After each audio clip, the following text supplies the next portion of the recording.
6 ans après la fin de la guerre du Golfe, la question irakienne est loin d'être réglée. Alors je voulais assurer un suivi de l'information, ou plutôt un suivi de l'analyse. Sauf que celle-ci est délicate, car il y a dans cette affaire une dimension proprement psychologique de l'affrontement. L'Irak est toujours sous embargo, décidé par les Nations Unies, mais quelle est l'efficacité politique de cet embargo? En fait, la situation est paradoxale. L'embargo appliqué ne conduit pas Saddam Hussein à faire des concessions, il pèse peu sur les dirigeants, alors que les Irakiens sont au bord de la misère et de l'épuisement, et le pays est de plus en plus fragile. Et bien des cartes vont pouvoir vous expliquer pourquoi. Voici le territoire de l'Irak, entouré par ses voisins, la Turquie, la Syrie, la Jordanie, l'Arabie Saoudite, le Koweït et l'Iran. Et quand on regarde une carte opérationnelle du pays aujourd'hui, on peut repérer que l'Irak, depuis les sanctions qui ont suivi la guerre du Golfe, n'a plus de contrôle complet de son territoire qui est découpé en une zone d'exclusion aérienne au nord du 36e parallèle, une autre au sud du 32e parallèle, qui sont deux zones aériennes où patrouillent les avions britanniques et américains en mission pour l'ONU. Ce sont ce qu'on appelle les no-fly zones, que les appareils irakiens n'ont pas le droit de survoler. Conséquence, l'État irakien, et d'ailleurs c'est bien le but, n'a plus qu'une maîtrise très limitée de sa propre souveraineté. Or, une première superposition de cartes va nous révéler que la localisation des no-fly zones correspond à peu près à la localisation des populations en révolte contre le régime de Bagdad. Entrons dans le détail. Ce qu'on appelle le Kurdistan, c'est une région peuplée de Kurdes, qui est un peuple ni turc ni arabe, et le Kurdistan est à cheval sur l'Iran, la Turquie, la Syrie et l'Irak.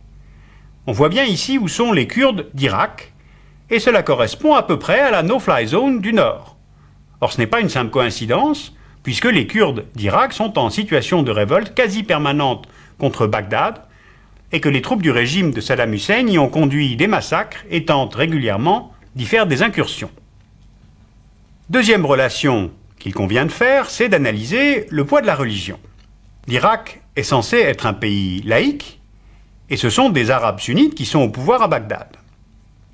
On se souvient de la récente guerre, 1980-1988, qui opposait l'Irak à l'Iran, c'est-à-dire l'Irak défenseur du sunnisme face à l'Iran chiite. Or, on voit bien sur la carte que la limite ouest de la présence de l'islam chiite est en effet sur le territoire irakien. Alors si on regarde maintenant la localisation approximative des populations arabes chiites d'Irak, on voit qu'ils sont là sur la zone des marais, le long de la frontière de l'Iran. Or les chiites sont majoritaires en Irak, environ 60% de la population, et les chiites des marais s'étaient révoltés eux aussi contre le pouvoir à Bagdad à la fin de la guerre du Golfe. Et c'est cette région où ils vivent qui correspond à la deuxième no-fly zone imposée par les Nations Unies. Donc je reprends au nord les Kurdes, au sud les chiites des marais, et au centre des Arabes sunnites, avec en particulier le clan des Takriti, de la région de Tikrit que vous voyez là, qui est la ville et le clan d'origine de Saddam Hussein. Complétons la compréhension qu'on peut avoir de l'Irak en rappelant que c'est dans ce pays que se trouvent les deuxièmes réserves pétrolières prouvées au monde, soit 11% des réserves mondiales. Eh bien, si on localise les principales nappes de pétrole sur le territoire, on voit que les poches sont au nord du pays, près de Mossoul et de Kirkouk, et au sud, avec les poches de Abu Ghirab, Al-Zubair et Rumaila, qui sont évacuées sur le Golfe par le port de Bassora. Vous notez d'ailleurs que la poche de Rumaila longe la frontière du Koweït. Alors quel constat peut-on faire? On voit par effet de superposition que les gisements pétroliers en Irak sont plutôt situés dans les zones à population kurde au nord et plutôt dans les zones chiites au sud et près de l'Iran. Zone instable donc. Et ces nappes de pétrole qui font la richesse de l'Irak ne sont pas sous les pieds des Takritis qui sont au pouvoir à Bagdad. Car historiquement, la richesse est passée de l'agriculture à l'énergie.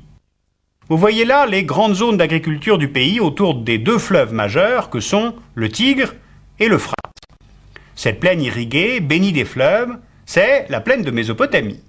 Il était donc logique de s'implanter là où se trouvait l'eau et les terres fertiles. Mais avec les découvertes du pétrole, la géographie physique cesse d'avantager la géographie humaine, puisque les nappes de pétrole qui font la richesse de l'Irak ne sont pas sous les pieds des Takriti au pouvoir dans le centre géographique de l'Irak. Ces derniers doivent donc, en tout cas dans leur logique, contrôler étroitement les populations qui vivent sur ces nappes de pétrole. Alors tout ceci pour rappeler quelques connaissances de base de ce pays riche, gâté par Allah, mais qui en fait est une exception au Moyen-Orient. En 1990, l'Irak, alors qu'il venait pourtant de sortir de la guerre contre l'Iran, jouissait d'une véritable prospérité. Si on donne quelques chiffres, 71% des 20 millions d'habitants vivaient dans les villes, 95% de la population était alphabétisée, 90% des Irakiens avaient accès à des soins primaires. Les chiffres sont de l'OMS. Mais la structure même de l'économie du pays l'a rendue dépendante de son commerce extérieur, donc l'a rendue vulnérable à un embargo. Entre le début de l'embargo 1990 et aujourd'hui, le prix de la farine a augmenté de 11 000 fois. Le manque de pièces pour pompes hydrauliques empêche le traitement des eaux usées, donc cela a favorisé la propagation du choléra et de la typhoïde. Si on se place maintenant dans une logique régionale, une fois le Koweït récupéré, il n'était ni dans le mandat des Nations Unies, ni nécessaire de faire tomber la dictature. Alors quand on voit les 4 grands pays de la région, dans une sorte d'équilibre de puissance, la Turquie, l'Iran, l'Irak, l'Arabie Saoudite, on comprend mieux qu'à l'Est, l'Irak garantit une sorte d'endiguement de l'Iran, et qu'au Nord-Est, tout ce qui affaiblit le mouvement kurde en Irak arrange en fait la Turquie. Ankara ne cherche pas du tout à voir renforcer chez elle le mouvement autonomiste kurde. Donc, il ne doit pas être renforcé ailleurs. Maintenant, si on se place à une échelle internationale, les résultats qu'il s'agissait d'obtenir de la guerre du Golfe étaient au moins au nombre de 4. Libérer le Koweït, empêcher la constitution d'un autre grand pôle pétrolier, affaiblir la puissance militaire constituée par le régime de Saddam Hussein en Irak et affirmer la puissance américaine juste après la chute du mur. Bien, 6 ans après, on peut se demander si les embargos fonctionnent vraiment. Ils frappent les populations et laissent indemnes les dirigeants qu'ils étaient censés affaiblir. Il y a peut-être pour cela une raison très simple. Personne ne veut l'éclatement de l'Irak, personne ne veut prendre le risque de redessiner les frontières de la région, personne ne veut redistribuer les cartes du pétrole.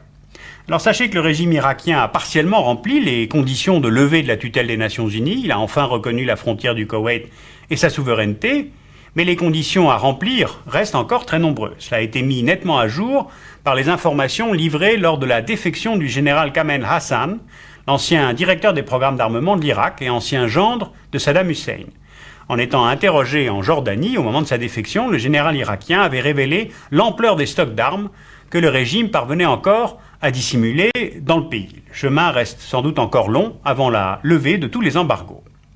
En fait, l'Irak est un pays puissant et il est en fait pour cela une exception au Moyen-Orient. Pourquoi est-il puissant?